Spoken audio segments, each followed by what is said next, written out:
Today was the day so many people had tried to stop. The day when the trees in Stanley were finally coming down. About time, too, thought Trina, as she got ready for work.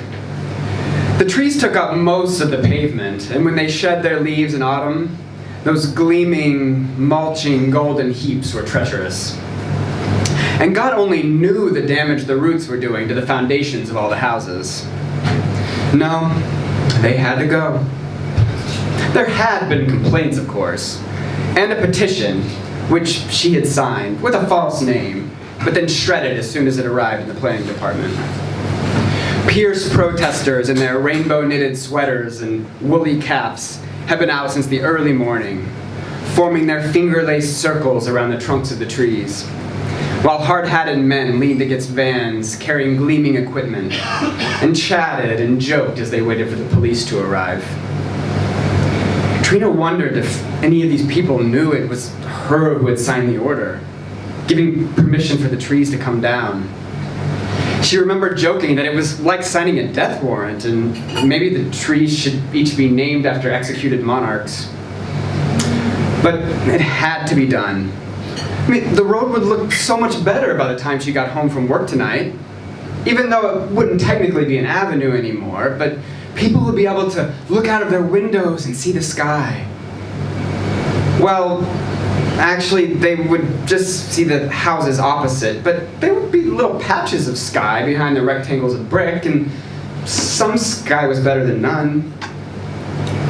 The noise had been hidden by the double glazing, but as soon as she stepped outside, she heard chanting and shouting. 3 women were standing around the tree outside her house with their hands linked.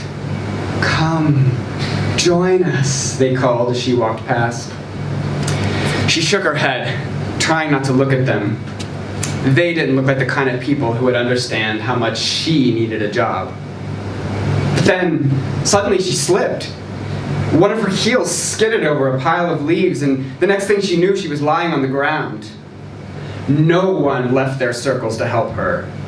Was she less important than a tree, she wondered? Well, so it seemed. Slowly, she got to her feet, checking her new skirt for green stains and her tights for holes. All the more reason to get rid of these trees. But then as she brushed herself down, she heard a voice. A tiny voice, faint and weak. It seemed to be coming from inside of her head. But she couldn't make out what it was saying. She shook her head, trying to dislodge it. I've been working too hard, she thought. The stress is finally getting to me. The police had arrived now and were marching the protesters away. The tree outside her house was stripped of its protection, and as Trina looked at it, she gasped. The tree was alive! Not in an appropriately decorative vegetable kind of way, but really alive. Each leaf had a face. Even the pavement was dotted with all of these piles of fallen faces. Some of them rolled towards her, their pain-filled eyes full of accusation. Branches reached out and the twigs turned into helplessly grasping fingers. She stood still and closed her eyes.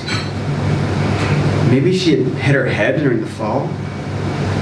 She reassured herself that when she looked again, she would see only the solid, tree-shaped form that had blocked the light outside her window for so many years. The faces were still there. She took a tentative step towards the tree. The faces watched.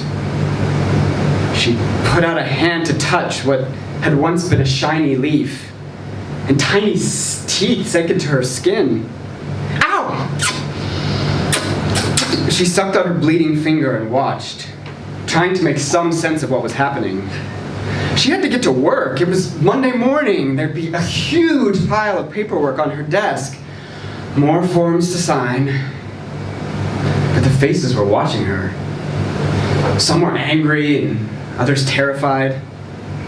"It is just a tree," she told herself, preparing to walk past, trying not to see all those tiny faces, trying not to imagine that the branches that had brushed her arm were hands reaching out to be saved. Trees weren't alive. Not really. She knew that. Okay, they grew and needed water, so yes, they were alive in a way. But they didn't move, or speak, or think, or anything. They weren't alive like people, not really alive. They didn't form governments or make decisions. But the tiny voice was getting louder, pleading. She covered her ears with her hands, but the voice was inside of her head, and soon it was joined by other voices. Birds begging for their homes not to be destroyed. Insects squealed in terror. And as she watched, the hard-hatted men marched toward her like an advancing army, uniformed in yellow vests, weapons in hand, eager to make their first kill. One of them smiled and stood out of her way. She walked past him, but then turned and watched. One of the three women who had been protecting the first tree was on her knees crying, her thin arms held tightly by two policemen as her body strained to reach what she ached to protect. Out of the line of advancing men, one produced a saw. Trina heard a scream as gleaming metal teeth sliced through the first branch.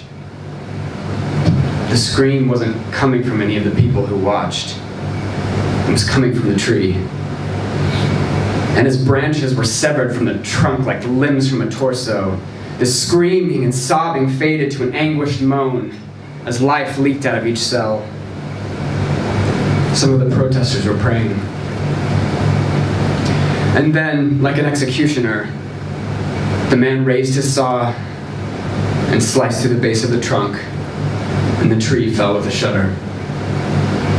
And Trina knew the next scream came from her, from somewhere deep in her belly, from the place where children should have grown. And when the screams faded in the echoing silence, she heard the tree's last breath as life drained from it. And she remembered being with her mother when she died, watching her halting chest rise and fall, and wanting for it never to stop. The helmeted army moved on to their next victim. She ran toward them.